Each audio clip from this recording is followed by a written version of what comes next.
Friends, ಹೇಗಿದ್ದೀರಿ ಎಲ್ಲರೂ? So ನಾನು ನಿಮ್ಮ ಪ್ರೀತಿಯಾದ ಶ್ರೀ ಜಿ.ಪೈ. ಸೊ ಇವತ್ತು ನಾನು ನನ್ನ ಗಾರ್ಡನ್ ಬಗ್ಗೆ ಹೇಳ್ತಿದ್ದೇನೆ. ಸೊ ನನ್ನಮ್ಮ ಈಗ ಮಲ್ಲಿಗೆ ಗಿಡಗಳನ್ನೆಲ್ಲ ಹಾಕಿದ್ದಾರೆ. ಸೊ ನಾನು ಇವತ್ತು ಅದರ ಬಗ್ಗೆ ಸ್ವಲ್ಪ ಹೇಳುವ ಅಂತಿದ್ದೇನೆ. ಇಲ್ಲಿ ನೋಡಿ, ನೀವಿಲ್ಲಿ ನೋಡ್ಬೋದು ನೋಡಿ ಹೇಗೆ ಸಿಸ್ಟಮ್ಯಾಟಿಕ್ ಲೈನಲ್ಲಿ ಅರೇಂಜ್ ಮಾಡಿದ್ದಾರೆ.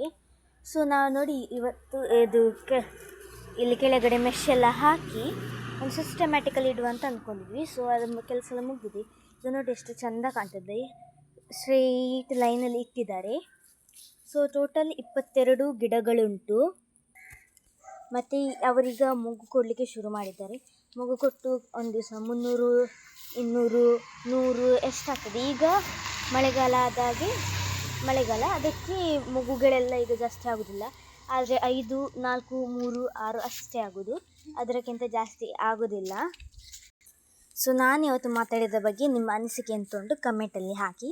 ಸೊ ಇದು ನಾನು ಫಸ್ಟ್ ಪಾರ್ಟ್ ಮಾಡ್ತಿದ್ದೀನಿ. ಸೊ ಸೆಕೆಂಡ್ ಪಾರ್ಟ್ ನಿಮಗೆ ಬೇಗ ಬರ್ತದೆ. ಸೊ ಬಾಯ್.